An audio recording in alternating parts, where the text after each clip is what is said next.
Kata Nabi kepada Jibril, apa itu wahai Jibril? Kata Jibril, itulah dunia. Dunia sudah tua, tapi dia tetap juga ingin menampakkan dirinya muda. Dunia ini sudah tua, tak lama lagi akan hancur binasa. Idza sama'um fatarat, langit terbelah. Wa idzal kawakibun tasarat, planet-planet akan hancur berkeping. Wa idzal biharu fujirat, lautan akan meletup naik ke darat, hancur semuanya. Wa idzal quburu bu'athirat, dan kubur akan dibangkitkan. Semua yang ada di dalam tanah ini akan bangkit. Alimat nafsum ma qaddamat wa akharat. Wa kulli mujahidin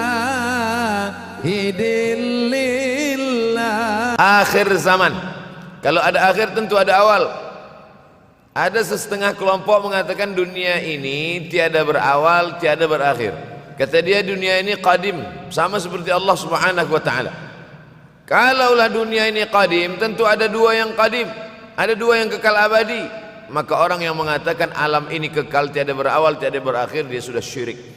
Syirik maknanya mengatakan ada dua yang qadim. Allah tiada berawal, tiada berakhir, dunia tiada berawal, tiada berakhir. Siapa yang mengatakan alam ini tiada berawal, tiada berakhir, maka dia syirik. Orang yang syirik maka tidak diterima amalnya. La in asyrakta, kalau engkau syirik la yahbatanna amaluka. Kalau engkau syirik maka seluruh amalmu akan gugur, tak bernilai di hadapan Allah Subhanahu wa ta'ala.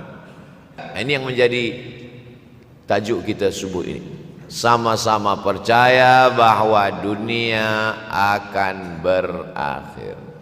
Yahudi mengatakan dunia akan berakhir, akan kiamat. Nasrani mengatakan dunia pun akan berakhir, hancur, akan kiamat. Bagaimana dengan Islam? Mahwal iman, apa itu iman wahai Muhammad sallallahu alaihi wasallam? Antu'mina billah, percaya kepada Allah, wa malaikatihi, percaya kepada malaikat, wa kutubihi, percaya kepada kitab-kitab, wa rusulihi, percaya kepada rasul-rasul, wal yaumil akhir, percaya bahwa dunia ini akan berakhir. Wa tu'mina billah, wa tu'mina bil qadri khairihi wa syarrihi, engkau percaya kepada takdir baik dan takdir buruk. 6. Siapa yang tidak percaya kepada rukun iman yang 6, maka dia tidak lagi diakui sebagai umat Muhammad sallallahu alaihi wasallam. Fitnah akhir zaman. Saya nak menjelaskan tajuk kita subuh ini. Fitnah, terjadi banyaknya siksa-siksa. Akhir zaman, di ujung zaman. Menunjukkan dulu ada awal zaman, sekarang ada akhir zaman. Ada awal masa dunia, kita sekarang sudah berada di ujung dunia. Manakala Nabi Muhammad SAW Isra dan Mi'raj, dia melihat dalam perjalanan Isra Mi'raj itu ada seorang perempuan tua yang sedang bersolek. Jadi perempuan tua bersolek ini sudah nampak Nabi sejak masa Isra Mi'raj lagi. Jadi jangan terkejut bila sekarang nampak ada orang tua bersolek. Dah lama dah. Kata Nabi kepada Jibril, apa itu wahai Jibril? Kata Jibril, itulah dunia. Dunia sudah tua, tapi dia tetap juga ingin menampakkan dirinya muda. Dunia ini sudah tua, tak lama lagi akan hancur binasa. Idza sama'um fatarat, langit terbelah. Wa idzal kawakibun tasarat, planet-planet akan hancur berkeping. Wa idzal biharu fujirat, lautan akan meletup naik ke darat, hancur semuanya. Wa idzal quburu bu'athirat, dan kubur akan dibangkitkan. Semua yang ada di dalam tanah ini akan bangkit. Alimat nafsum ma qaddamat wa akharat. Kenapa tanah ini tidak bergulung? Kenapa tanah ini tidak bergoncang? Kenapa kulit tanah ini tetap stabil? Sebab ada pakunya. Seperti kertas yang ditempel di dinding, datang angin kencang. Manakala angin kencang datang, kertas tak bergoyang sebab ada pakunya. Apa paku tanah ini? Surah An-Naba juzuk 30. Wal jibala autada, kami jadikan bukit-bukit, gunung-gunung sebagai autada, pasaknya. Kalau kita membuat kemah, ada tiang. Tiang ini bergoncang. Bagaimana supaya tiang ini tidak bergoncang? Pasang pasak-pasak di tepi tiang. Pasak dunia ini adalah bukit-bukit. Kalau kita menengok ada bukit, maka sebenarnya sepertiganya saja yang ada di atas. Bukit yang besar di atas itu sepertiga, 2/3 bukit terhunjam, tertanam ke dalam tanah. Wal jibala autada. Tapi sampai masanya nanti bukit ini akan tercabut. Wa takunul jibalu kal ihnil manfush. Wa takunul jibal, bukit-bukit, kal ihni, seperti bulu kambing, manfush, bulu kambing yang dihembus angin. Hebatnya ayat-ayat Al-Quran itu, Allah memilih kata-kata sesuai dengan keadaan. Sembayang malam berat, nak jaga tidur malam berat. Kata berat bangun malam itu mengucapkannya pun berat. Wa minal laili fatahajjad, tahajjud berat. Sebagaimana beratnya jaga tengah malam, begitu Allah pilihkan kata yang berat, tahajjud berat. Wa takunul jibalu kal ainil manfush. Wa takunul jibal, bukit-bukit, gunung-gunung yang besar, yang berapi, kal jibal, kal ihni, seperti bulu kambing, manfush. Nun berjumpa dengan fa, fa mengeluarkan angin, shin pun menghembuskan angin. Ambil bulu kambing, letakkan di tapak tangan, kal ainil manfush. Sebagaimana terbangnya bulu kambing dari tapak yang dihembus angin, begitulah gunung-gunung akan tercabut. Kalau gunung-gunung yang besar, gunung yang dari batu, gunung yang berapi, yang mengeluarkan lahar, itu tercabut dari tanah seperti bulu kambing dihembus angin, bagaimana agaknya kita nanti? Tak tahu entah macam mana. Macam butiran debu-debu, macam butiran tepung yang dihembus angin kencang. Wataran nasa sukara, selepas gunung-gunung itu tercabut lalu tanah ini bergoncang, kau lihat manusia macam mabuk.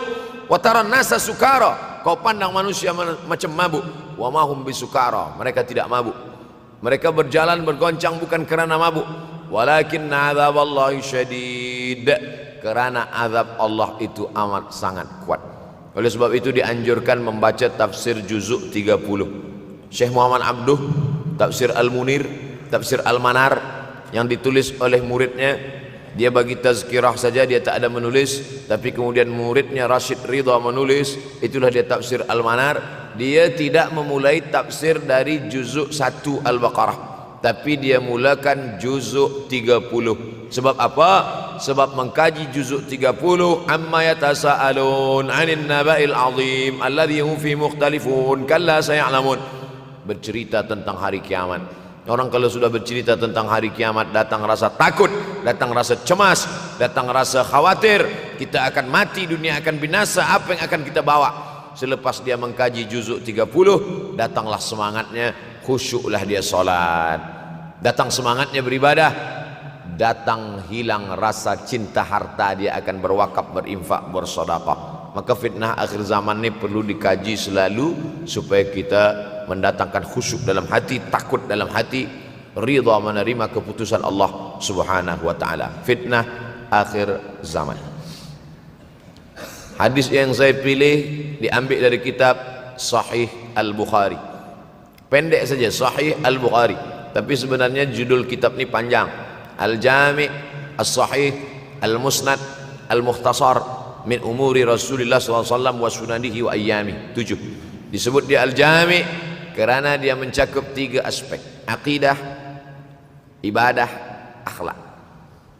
Al-Musnad kerana hadis-hadisnya bersanad dari Imam Al-Bukhari sampai ke Nabi Muhammad SAW. Ada silsilah. Al-Mukhtasar kerana dia ringkasan, 7.275 hadis sahaja, padahal hadis Nabi banyak, maka dia ringkaskan, dia kecilkan menjadi 7.275 hadis. Min umuri Rasulullah, semua perkara-perkara Rasulullah, wa sunanihi, kebiasaan-kebiasaan Rasulullah, wa ayyami, hari-hari kehidupan Rasulullah SAW. Disebut Sahih Al-Bukhari. Bukhari bukan nama orang, Bukhari nama kampung, Bukhara, Uzbekistan sekarang. Nama dia Muhammad bin Ismail bin Ibrahim bin Al-Mughirah bin Bardizbah Al-Bukhari. Bardizbah datuk dia yang kelima mu'alaf masuk Islam, Majusi, penyembah api, dari Persia, Iran sekarang. Muhammad bin Ismail bin Ibrahim bin Al-Mughirah bin Bardizbah. 16 tahun berkeliling, 16 tahun berkeliling. Makkah, Madinah, Syam, Suriah, Mesir, balik, barulah kemudian dia menyampaikan hadis-hadis Rasulullah SAW. 16 tahun belajar hadis, baru dia mengajar hadis. Kita sekarang 16 kali masuk, itu pun ada 2-3 kali tak datang sebab jam. Selepas itu nak mencuba mengajar hadis dan berkata, kalau Bukhari mengajar hadis, aku pun boleh mengajar hadis. Bukhari makan, aku makan. Bukhari minum, aku minum. Bukhari manusia, aku manusia. Bukhari mengajar hadis, aku mengajar hadis. Betul, tapi Bukhari mengajar hadis dari kepalanya, kita mengajar hadis dari laptop. Mati laptop, hilang hadis. Oleh sebab itu maka Imam Al-Bukhari, Masya Allah, Tabarakallah, berapa hafazan hadis Imam Al-Bukhari? 600,000 hadis, 600,000 hadis. Lalu kemudian dari 600,000 hadis dia buang hadis-hadis dhaif, dia buang hadis-hadis maudhu', akhirnya 300,000 hadis. Dari 300,000 itu dia kecilkan lagi menjadi 7.275 hadis. Itulah yang dikaji oleh umat Islam dari mulai Maghribi hinggalah ke semenanjung Melayu. Mudah-mudahan anak cucu kita ada yang menghafaz dan mengajarkan hadis-hadis Sahih Al-Bukhari, insyaallah. Diambil dari kita, diambil dari bab zuhurul fitan. Zuhur muncul, tampak, datang. Fitan jamak dari kata fitnah. Fitnah 1, 2 fitnatan, 3 fitan. Diriwayatkan dari as-sahabi al-jalil, sahabat yang mulia bernama Abdurrahman, ayahnya Sakhar, kampungnya Dus. Nama lengkapnya Abdurrahman bin Sakhar ad-Dusi. Kerana selalu membawa kucing dipanggil Abu Hurairah. Nabi memanggil dia, ya Abahir, wahai bapa kucing. Ya Abahir, wahai engkau orang yang selalu membawa kucing. Hatinya lembut, tak sampai hati dia menengok ada kucing tak makan, dia bagi makan. Abu Hurairah radhiyallahu anhu.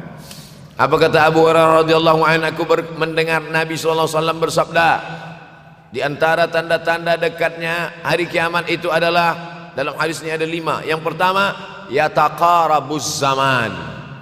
Zaman, masa, waktu makin pendek, makin singkat, makin tak terasa. Dulu nampak budak-budak, sekarang sudah jadi mak budak-budak. Dulu nampaknya lama zaman masa ini, sekarang cepat saja.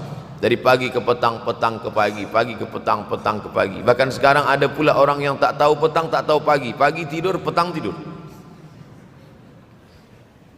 Tak terasa saya ini sudah 8 kali datang ke Kuala Lumpur. Awal-awal sekali 2014, 2015, 16, 17, 18, 19, 20. Sudah kali yang ke-7. Saya datang setahun sekali saja, setiap bulan Februari. Bulan Februari datang. Rupanya dah yang ke-7 kali. Bulan Februari. Ini saya bagi tahu supaya kita semua faham. Saya datang bulan Februari, supaya tak datang balik, datang balik, datang balik, datang balik. Sekali datang dari tarikh 2 hingga 9. Pusing, pusing, pusing, pusing, balik. Rupanya sudah kali ke-7, ke-8 kali datang menyampaikan tazkirah. Tak terasa. Dulu saya datang kemari belajar di UKM tahun 2003. Sekarang sudah 2020, 17 tahun. Tak terasa. Yataqarabuz zaman. Tanda-tanda kiamat, fitnah akhir zaman sudah dekat adalah yataqarabuz zaman, kata Nabi SAW. Waktu tak terasa. Tak terasa. Tak terasa dah engkau dah datang aja. Tak terasa waktu begitu cepat, engkau sudah datang saja nak menagih hutang, kata. Orang berhutang ni pun rupanya tak terasa juga orang datang. Yang memberi pinjaman pula terasa lama betul. Apakah beza antara 5 minit dulu dengan 5 minit sekarang? Sama. Apakah beza antara 24 hours, 24 jam dulu dengan 24 jam zaman Nabi dengan 24 jam zaman sekarang? Sama. Tak ada beza. Mataharinya sama, bulannya sama, buminya sama. Yang berkeliling mengelilingi matahari sama. Apa yang membuat berbeza? Apa yang membuat zaman itu yataqarabuz zaman? Ada hal-hal yang membuat kita sibuk. Dulu tak ada google.com, dulu tak ada Facebook, dulu tak ada Twitter, dulu tak ada BBM, dulu tak ada Instagram. Sekarang waktu habis. Bila kita tanya orang mana yang lebih lama, 5 minit atau 50 menit, semuanya sepakat mengatakan 50 menit lama. 5 minit kejam. Saya tanya 2 kali, pelajar-pelajar, penuntut-penuntut, mana yang lebih lama, 5 minit atau 50 minit? Semuanya berkata 50 minit lebih lama daripada 5 minit. Lepas tu saya balik, mana yang lebih lama? 5 minit menunggu azan maghrib bulan puasa, 50 minit status FB, Instagram. Oh, lebih lama 5 minit menunggu azan maghrib. 5 minit menunggu azan maghrib bulan puasa macam-macam mati jam. 50 minit hilang waktu tak terasa. Itu menunjukkan hadis Nabi itu, saya semakin saya baca hadis Nabi makin kuat keyakinan saya, makin kuat iman saya, makin hilang keraguan saya bahwa yang berbicara ini bukan manusia biasa, tapi dia dapat wahyu dari Allah. Wa ma yantiqu anil hawa in huwa illa wahyun yuha, melainkan wahyu dari Allah Subhanahu wa taala. Yataqarabuz zaman, masa begitu cepat berlalu tak terasa. Sebulan seperti sepekan, sepekan seperti sehari, sehari seperti sesaat. Akhirnya kita pun kehilangan waktu, habis. Saya Ustaz Abdul Somad, memang zaman ini tak terasa cepat betul. Rasa-rasa kejap-kejap dah bulan Ramadan, tak terasa baru saja Idul Fitri dah masuk pula lagi. Masya Allah, begitu cepatnya masa berlalu. Maka jangan sampai kita, saya semakin saya baca hadis ini semakin kuat keyakinan saya bahwa Nabi Muhammad sallallahu alaihi wasallam mendapat wahyu dari Allah Subhanahu wa taala, semakin kuat keyakinan dan keimanan. Kenapa? Seandainya Nabi berkata zaman nanti di akhir zaman itu semakin cepat, semakin dekat, semakin berlalu tak terasa, tapi kemudian zaman yang kita lalui tak sama seperti yang dikatakan Nabi. Mungkin datang juga keraguan dalam hati, betulkah ini? Tapi ternyata 1441 tahun lampau, 1440 tahun yang lalu Nabi mengatakan, dan hari ini terbukti zaman begitu cepat berlalu. Masya Allah, tabarakallah. Hari inilah ditemukan internet, hari ini datang television, hari ini datang WhatsApp, hari ini datang yang melalaikan kita daripada Allah Subhanahu wa taala. Sehingga waktu datang sembang-sembang, cerita-cerita, tengok ini, update ini, tulis ini, tengok ini, pandang ini, habis waktu berlalu. Padahal waktu inilah yang akan ditanya oleh Allah Subhanahu wa taala. 6 kali Allah bersumpah demi waktu. Terbit fajar, wal fajri wa layalin nashr, masuk waktu subuh, was subhi idza tanaffas, masuk waktu duha, wad duha wal laili idza saja, masuk waktu siang, wan nahari idza tajalla, masuk waktu asar, wal asri innal insana lafi khusr, masuk waktu malam. 2 kali Allah bersumpah demi waktu malam, wal laili idza saja, wal-laili idza yaghsha. Kenapa hadis ini yang Ustaz bahaskan? Kami nak mendengar hadis tentang Dajjal dah lahir atau belum? Dajjal dah hadir. Mana bukti Dajjal dah hadir? Kurma bisan tidak lagi berbuah. Bila kurma bisan tidak berbuah, Dajjal dah nak datang. Kurma bisan sekarang sudah berkurang, tak berbuah. Lalu kemudian apa lagi? Ain Zughar, mata air dari Ain Zughar sudah kering, sudah kering. Oleh sebab itu, tapi manakala dulu datang Habib Umar bin Hafiz, saya hadir majelis itu, adalah seorang bertanya, Habib, ya, Imam Mahdi dah lahir atau belum?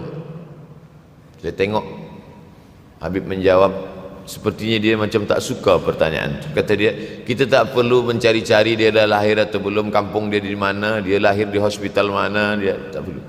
Yang perlu kita siapkan adalah iman dan takwa pengetahuan kita, supaya kita jangan sampai terkecoh, supaya kita boleh membezakan mana hak, mana batil, mana betul, mana salah, mana lurus, mana bengkok, mana hitam, mana putih. Sehingga dengan istiqomahnya kita beribadah ini, kita boleh membezakan mana Al-Masih yang original, yang asli, mana Al-Masih Ad-Dajjal.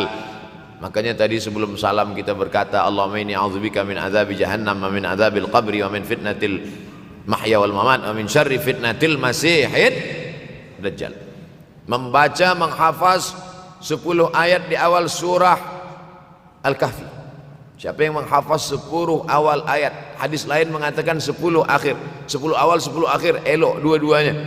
Tapi Masya Allah, tabarakallah, anak-anak kita yang pakai jubah, pakai sorban putih ini, daripada tahfiz Quran, mereka tidak hanya menghafaz 10 awal 10 ujung, dari awal sampai ujung dia hafaz 30 juzuk dia hafaz.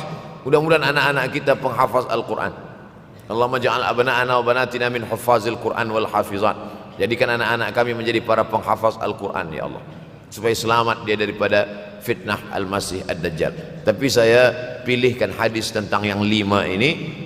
Dengan 5 ini kalau kita amalkan, insya Allah Allah akan selamatkan kita dari fitnah akhir zaman ini. Yang pertama, manfaatkan waktu, kerana waktu di akhir zaman ini yataqarabuz zaman, kerana waktu semakin dekat tak terasa hilang berlalu. Maka isilah waktu ini dengan ibadah. Jangan sampai ada waktu yang kosong. Duduk sejenak kosong berselawat, Allahumma salli ala sayyidina Muhammad wa ala ali sayyidina Muhammad, Allahumma salli ala sayyidina Muhammad wa ala ali sayyidina Muhammad. Sempat-sempatkan ambil wuduk solat duha walau 2 rakaat. Sempat-sempatkan sebelum tidur malam solat witir 3 rakaat, supaya tidur kita sentiasa dalam wuduk dan kita sempat solat witir. Andai mati kita malam itu, insyaallah mati dalam keadaan husnul khatimah. Usolli sunnatal witri 3 rakaatin lillahi ta'ala. Nanti malam jaga tidak witir lagi, hanya tahajud saja. Sempat-sempatkan solat tahajud. Elok amat sangat baik solat wuduk 2 rakaat. Usolli sunnatal wuduk rakaatain lillahi ta'ala. Selepas solat wuduk solat sunat taubat. Usolli sunnatat taubat rakaatain lillahi ta'ala. Selepas solat sunat taubat solat sunat hajat. Usolli sunnatal hajat.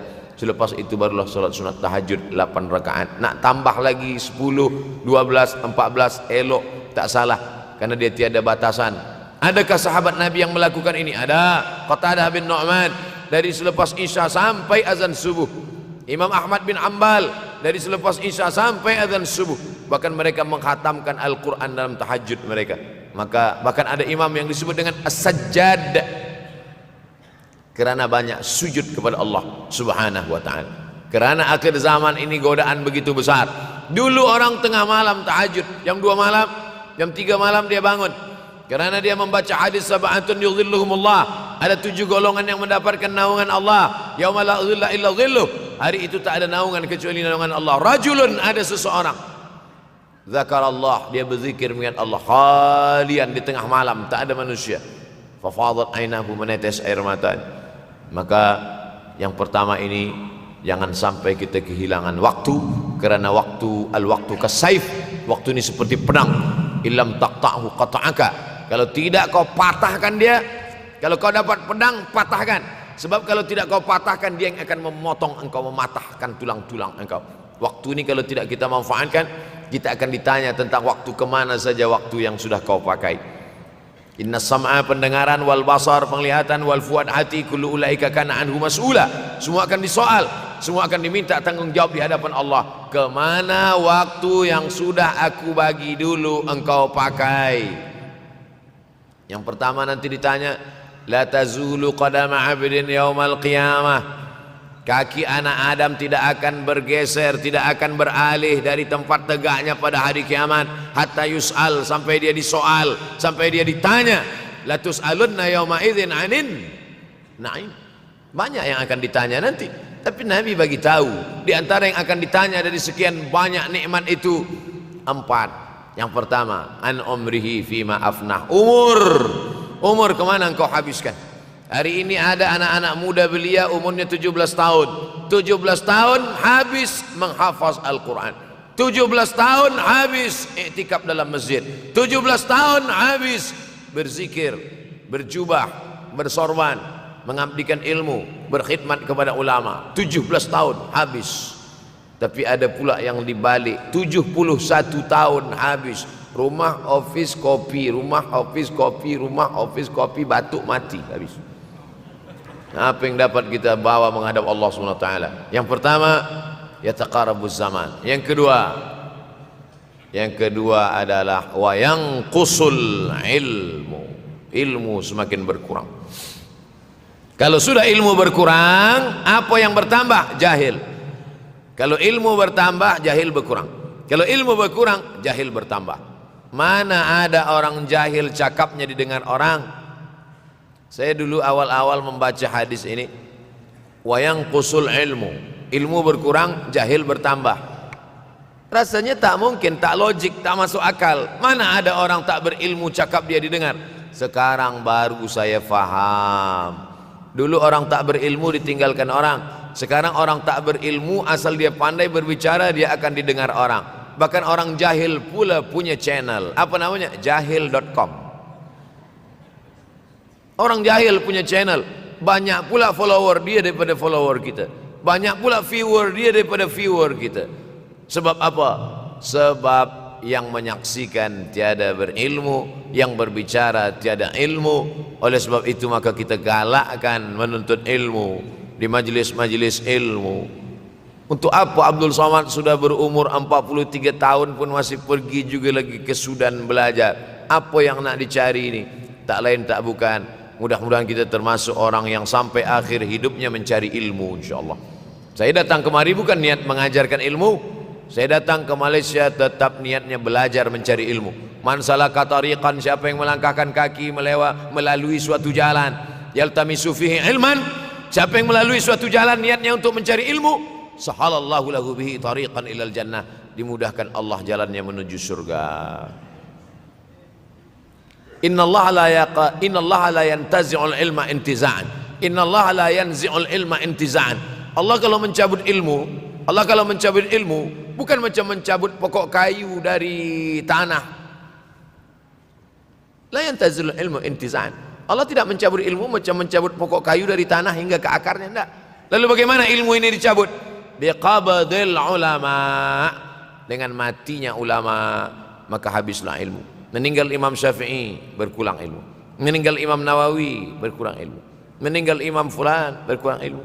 Maka yang hadir adalah al-juhala. Yang lebih menakutkan lagi adalah al-juhala bi thawbil ulama. Orang jahil dengan pakaian ulama. Abdul Somad tidak mengatakan dirinya ulama. Saya selalunya membacakan ayat Quran, membacakan hadis Nabi, menyampaikan fatwa ulama. Tak pernah saya berteramah, bertausiah. Menurut saya, siapa saya? Siapa kita? Syafi'i manusia, saya manusia. Syafi'i boleh berfatwa, saya juga boleh berfatwa. Imam Syafi'i berfatwa Al-Quran 30 juzuk dalam kepala dia. Kita juzuk 30 pun kadang-kadang hilang. Imam Syafi'i balik dari masjid ke rumah dia tutup telinga. Datang orang bertanya, Syafi'i, ya, kenapa engkau tutup telinga? Sebab bila aku dengar dari masjid ke rumah, semua yang aku dengar masuk tu semua aku ingat. Aku takut dia ingat di dalam, maka aku tutup.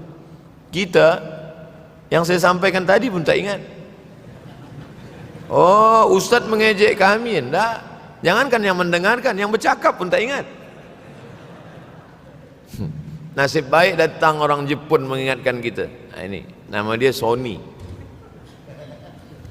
Manusia ini lupa. Oleh sebab itu maka yang kedua akhir zaman, wa yanqusul ilmu makin kurang. Maka bersyukur anak-anak yang dimasukkan ke rumah tahfiz. Kalau ada rumah tahfiz di kampung biasa, kalau ada rumah tahfiz di desa, dusun biasa, tapi ada tahfiz di tengah kota besar Kuala Lumpur, masih ada lagi rumah tahfiz Quran. Siapa yang mewakafkan rumah tahfiz? Siapa yang memberikan beras? Siapa yang memberikan duit? Siapa yang memberikan belanja? Siapa yang mengirimkan ustaz? Masya Allah, tabarakallah. Maka ini semua mudah-mudahan kita istiqamah semuanya insyaAllah. Supaya apa? Supaya lahirlah anak-anak kita yang alim, berilmu. Karena ini makin banyak orang jahil. Al-ftau bi ghairi ilmin, memberikan tazkirah, fatwa tanpa ilmu. Dhalla wa adalla, dhallu wa adallu, sesat, menyesatkan. Kalau setakat sesat saja, ini sudahlah sesat, menyesatkan. Na'udzubillah. Masuk yang ketiga. Yang ketiga adalah wa yanqusul ilmu, setelah habisnya ilmu ini semua dicabut oleh Allah Subhanahu wa taala. Lalu kemudian setelah ilmu dicabut Allah Subhanahu wa taala, wa yulqas syuh. Wa may yuqashuh, sin dengan hak kecil. Wa may yuqashuh nafsihi fa ulaika humul muflihun.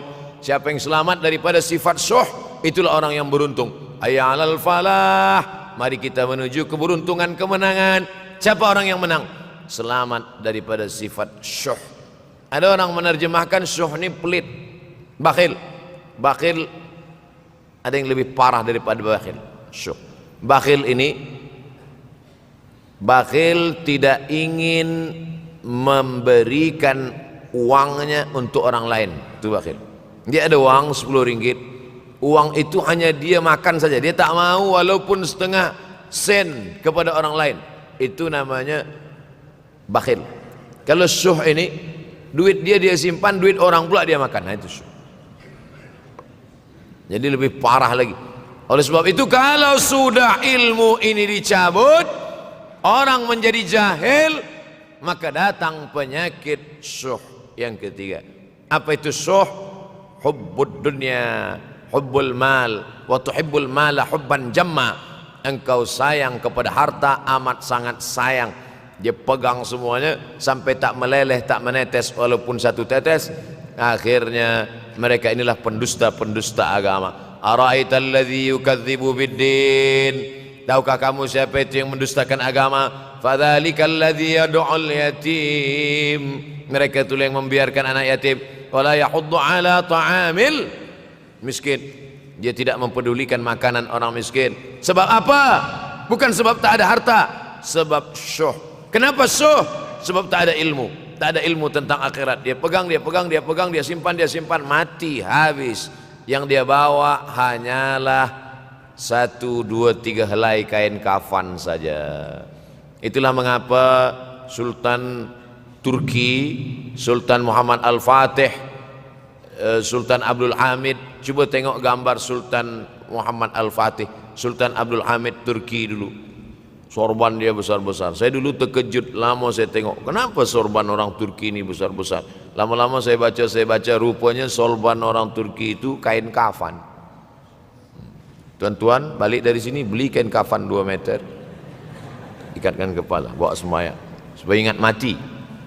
Bolehkah menyiapkan kain kafan? Baca kitab Tambihul Mughtarrin, peringatan bagi orang-orang yang tertipu.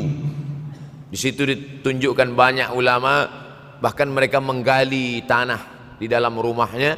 Malam-malam dia tahajud, selepas tahajud dia duduk di dalam tanah itu supaya terasa bagaimana rasanya mati. Gali tanah 2 meter, masuk ke dalam. Tapi kalau nak buat itu kita saja dengan Allah. Jangan pula, banyak juga orang sekarang udah gali tanah masuk ke dalam, streaming pula. Hai guys, nak rasakan mata, mana boleh terasa. Kita saja masuk ke dalam, rasakan macam mana rasa. Sebab kalau cakap saja, marilah kita ingat mati, takutlah kita pada mati, kita tak tahu bagaimana rasa mati. Kalau nak merasakan bagaimana rasa mati, nanti kalau ada orang mati meninggal dunia, masuk kita ke dalam, kita sambut jenazah, kita letakkan, kita duduk, rasakan. Ketika Fatimah meninggal, Fatimah emak Sayyidina Ali meninggal, Nabi masuk ke liang lahat. Masuk Nabi ke liang lahat, Nabi berdoa di dalam. Ketika Utsman bin Maz'un meninggal, Nabi masuk ke dalam, Nabi pegang jenazah Utsman bin Maz'un, meleleh air mata Nabi turun ke misai, turun ke janggutnya, turun menetes sampai ke bawah. Merasakan bagaimana rasanya di dalam. Dulu saya pernah berjumpa dengan seorang pemuda, telinga dia pakai anting subang. Lalu kemudian saya tengok banyak tato dia. Saya tanya, macam mana cerita awak bertaubat dulu? Mak saya meninggal, Ustaz Abdul Somad. Lepas tu saya tegak di tepi kubur. Macam ada yang menolak saya dari belakang, masuk saya ke dalam. Masa masuk itulah terasa sejuk di kaki, datang rasa takut saya. Makanya kalau ada orang yang sudah kita bagi tazkirah, bagi nasihat tak juga, nanti ada orang meninggal, bawa dia agak dekat, senggolkan sikit, jatuh. Gitu caranya supaya kita terasa mati ini, supaya apa? Hilangkan penyakit syuh, cinta harta, takut mati, dan membuat kita menjadi bakhil, pelit, na'udzubillah. Yang keempat, wa tazharul fitan. Ini yang terkait dengan tajuk kita yang keempat, wa tazharul fitan. Banyaklah fitnah, siksa. Dulu masa saya kelas 1 madrasah tahun 1990, berkumpullah kami bersama-sama dengan cikgu mengkaji masalah apa? Masalah Bosnia Herzegovina, mengamuk Slobodan Milosevic. menghancurkan umat Islam di Bosnia. Sampai ada yang meminta fatwa kepada Syekh Yusuf Al-Qardawi, bolehkah perempuan yang perempuan Bosnia yang dirogol tentara Serbia hamil, bolehkah dia menggugurkan anaknya? Kata Syekh Yusuf Qardawi, tak boleh. Maka dia biarkan saja anak itu lahir dan dia tidak dianggap berdosa karena ini sudah takdir Allah Subhanahu wa taala. Bagaimana mereka dibunuh? Maka makin banyaklah. Selepas Bosnia datang pula yang terjadi di Rohingya, di Uighur. Umat Islam berkumpullah presiden-presiden negeri Islam di Kuala Lumpur. Erdogan datang, kumpul semuanya membahas bagaimana nak menolong Muslim Uighur. Rupanya umat Islam pun tak sanggup nak menolong. Apa yang boleh dilakukan di Uighur? Berdoalah umat Islam. Rupanya Allah kalau mau menolong mudah saja. Mudah saja Allah menolong. Tidak datang rudal skat, tidak datang tentera, tidak datang senjata, cukup datang corona, selesai. Allah Subhanahu wa taala, wa makaru wa makarallah. Mereka membuat tipu daya, Allah balas dengan tipu daya yang lain. In tansurullah, kalau kau tolong, ittaqu da'watal mazlum, takutlah kamu terhadap doa orang-orang yang teraniaya. Fa innahu laisa bainahu wa bainallahi hijab, karena di antara dia dengan Allah tak ada hijab sama sekali. Wa yakthurul wa tazharul fitan, banyaklah fitnah. Yang terakhir, yang kelima, wa yakthurul haraj. Wa yakthurul haraj, banyak terjadi haraj, kata Nabi. Sahabat pun bertanya, ya Rasulullah, wa mal haraj? Apa haraj itu ya Rasulullah? Kata Nabi SAW, al haraj al qatlu. Nanti di akhir zaman itu akan banyak pembunuhan. Dulu pun banyak juga pembunuhan, tapi tak banyak sekarang. Pembunuhan di Palestina sampai sekarang tak berakhir. Pembunuhan Rohingya tak berakhir. Pembunuhan di Uighur, pembunuhan. Dulu imam-imam masjid, imam salat tarawih dulu di Masjidil Haram, Allahumma ansuril Islam wal muslimina fi Palestin. Dulu satu aja. Selepas itu bertambah, Allahumma ansuril Islam wal muslimina fi Palestin wa Suriah. Selepas itu bertambah lagi, Allahumma ansuril Islam wal muslimina fi Palestin wa Suriah wal Yaman. Selepas itu bertambah wa Uighur wa, akhirnya wa fi kulli makan. Semakin bertambah. Oleh sebab itu maka ini di antara fitnah akhir zaman. Man lam yahtam bi amril muslimin falaysa minhum. Selepas kita kaji hadis ini, apa tujuan kita? Tujuan kita semakin menguatkan keyakinan, banyak-banyak beribadah, nasihatkan anak menantu, sahabat, jiran, tetangga supaya semakin istiqamah menjalankan syariat, rajin-rajin solat berjamaah, banyak-banyak berzikir, hatamkan Al-Quran, banyak-banyak berinfak, banyak-banyak bersedekah. Andai mati kita, insya Allah mati dalam keadaan husnul. Salamullah ala Taha Rasulillah.